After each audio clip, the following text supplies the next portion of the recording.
folks, we are back out here on the lake. Today I got an informative video. We're not going to pick up no rods, no casts. We are talking straight up electronics, graph setup, how I set up my graphs, my Garmin's for fishing offshore. It's summertime, it's hot, a lot of these bass are getting off the bank, and it's time to check out and find those summertime haunts. And the best way to do that, in my opinion, is utilizing your electronics.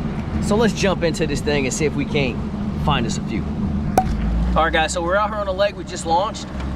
And the first thing I want to talk to you about in terms of setting up your graphs, in my opinion, the most important thing is your mapping, okay? I'm really fortunate to be with Garmin in terms of the mapping. They have what's called Lake View Ultra. It's super detailed, 1 foot contour mapping. Other companies have great mapping as well. I'm not trying to push you on product, I'm just telling you, the mapping is key. You will not find anything, schools of fish, brush piles, things like that, without good mapping. The mapping is what allows you where to look. It's the clue setter. It goes, hey, over here, it's a point underwater, it's a hump, you know, it's a road bed. My mapping shows me all of that. So selecting the right mapping is the #1 most important setup in my opinion. All right guys, so I want to show you exactly what I mean. 1 foot contours. Basically, that talks about the detail of the mapping. So as I zoom in on my map, right, each one of these lines represent 1 foot in depth change. So as these lines get tighter, as you can see right in here, that represents a sharper drop off, okay? The wider the lines, the flatter it is, the more subtle the depth changes, as you can see on this subtle point right here. There's quite the width in between these lines. You always want to make sure you have mapping that's 1 foot contours minimally. That's going to be the most detailed. That's how you're going to find those subtle, less likely to be fished areas. And that's why mapping is so important. All right guys, so right off the bat, you'll notice I got 2 different maps going on right here. And this is the setting that I like to have my graph set up on as I'm traveling and driving around the lake. I got one that's relatively zoomed in so I know where I'm at. I'm clear of any kind of obstructions that might be in the water, underwater humps, rock piles, things like that, anything that I might get hit. And then I'm zoomed out really big, the big grand scheme of things right here. So if I want to make a long run to another area, I got a general sense of information as to where I want to go, okay? Now, once I reach my fishing location, I have what are called presets on my Garmin units. I'll simply come over here and I'll hit this #1, and boom. Now I'm set up to find fish, okay? This is how I spend most of my time when I'm out on the lake and I'm idling places looking for these bass.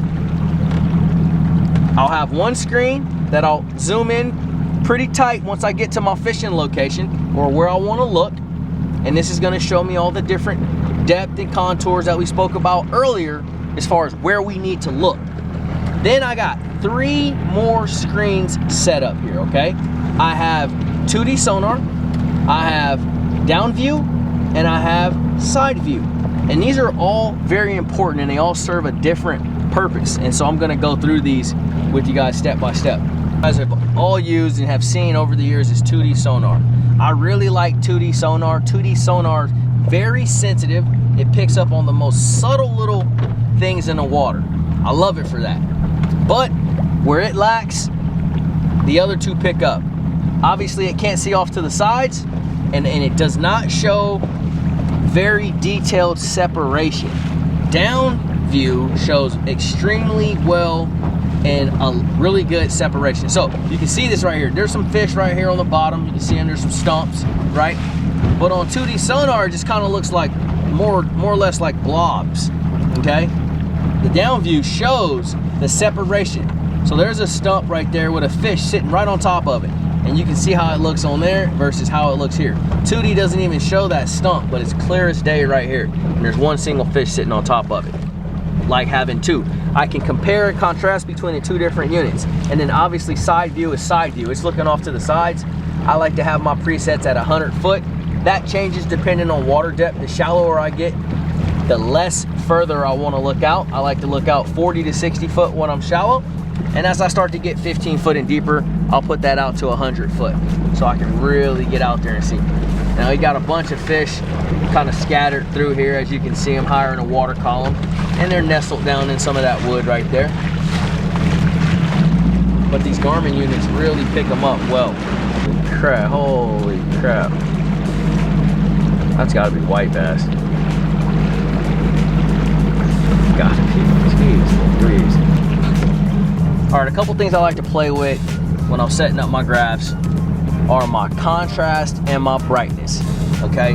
Now, every single person is gonna be different. They're gonna have a different level of brightness they wanna see as well as contrast. I'll just kind of go through what I like to do, and it might help you guys out when you're setting your units up. So, for example, let's just go in here and we'll do the down view first and take a look at that. So we'll go clear view and we'll go contrast. Okay, what you want to do is play with this until you find exactly where you want it. So let's bring it all the way down, and as you notice, it kind of blacks out the bottom. Well, what I want to do is I want to show a lot of separation between what I would consider the bottom or any kind of structure to what I might consider a fish to be. That way I'm kind of not guessing. So I want to keep turning this up until it's just bright enough to where I can see a distinguishing difference between the fish and the bottom. So here we go. I'm going to keep going up, and as you'll see, that bottom will start lighting up as we go up. And I like mine's kind of high. So that's a little bit too bright, as you can see there, at about 90%. You go back that down just a little bit to about right there. Look at that, there's a couple fish right there. You can see that's some bait. I mean, this is really clean and crispy. I'm not worried if that's, let me back out of here real quick so I can show you guys. Now there's a stump and there's two bass sitting right on the side of that stump. So I'm not worried about these fish being confused with the bottom, okay? I can see clear as day that that's a stump, and those are two fish sitting on the side of that stump right there. There's no whatsoever question in my mind. And that contrast really helps me differentiate between the two. I'm gonna do the exact same thing on my side view. So I'm gonna come here to menu. We're gonna hit side view. I'm gonna go to contrast, and we're sitting about 85, but I wanna back this down again just so you guys can see where we were and where we wanna get. And then I'm gonna start to bring that contrast up. We'll go up, up, up, up, up, and we'll get up to around 79. It's starting to get to where I like it, and I like it a little hotter than that. And so about 88. About 88 is a good look for me. Your eyeballs might be a little different. So again, play with this and get it dialed into what you like and what you see fish the best with. Another really cool feature that I find helpful on my Garmin electronics is the simple fact that I can color coordinate the depth zones. It's called depth shading. And I have 4 different depth shadings that I like to utilize. Just as a quick look at a glance, I know exactly what the depth range is in a particular area. It might be 30 miles up the lake, but I can glance really quick and I can get an overall general consensus of what kind of depth change and contours I'm dealing with in that area of the lake. Also, super shallow areas, as I'm running down the lake, it really jump out at me so where I don't knock my motor off once again. All right guys, you'll notice how I prioritize the space in each one of my graphs. So on my left graph here, the majority of the screen is mapping because I need to see where I'm going, okay? Then I have the smallest portion for 2D sonar. Then you look over here, the smaller portion is for down view and the bigger portion is for side scan, because I want to be able to see out to the left and to the right and utilize much more of the screen as opposed to for what's directly underneath the boat, which is going to be under clear view. Same thing goes for my mapping versus my 2D sonar. I'm utilizing my mapping. I want to be able to see kind of expansive version of what I'm doing and be able to zoom in, of course, on my mapping. And then I got what's going on directly underneath the boat, which I dedicate to 2D sonar. So it's all personal preference, but once again, this is how I like to set my rig up, and I think these tips might help you guys. So in closing, you guys, obviously you don't have to purchase all these units. You can get this stuff done with one unit, okay? I've done it for years. A lot of guys on tour also do it. I personally prefer to run the dual system. I feel like it's a much better workspace for me. I get a lot more accomplished. I can see a lot of things better. but it's all personal preference once again. So don't feel obligated to go spend a ton of money. You can do this with one unit. You just have to maximize your screen space, split things up accordingly, and you can get it done. So I hope you guys learned something from this video.